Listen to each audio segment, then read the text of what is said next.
7 October সাগর ভাই drive শিখতেছে। হ্যাঁ, সাগর ভাই ড্রাইভ পারেই, আবার শিখা আর কি আছে, খালি মানুষের সাথে অভিনয় করে। দেখেন তিনি কত সুন্দর ড্রাইভ করতেছে সামনের দিকে।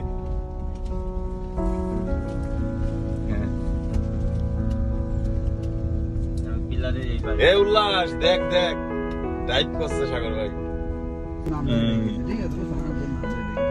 সাগর ভাই গাড়ি চালাচ্ছে, বসে আছি গাড়ি চালাতে দেখতেছি, ভালোই চালাচ্ছে গাড়ি সাগর ভাই, দেখা যাচ্ছে। ঠিক আছে, আমরা আছি দাহকুল্লাহ হাই স্কুল মাঠে, গাড়ি চালানো শিখতেছি। সাগর ভাই গাড়ি চালাচ্ছে।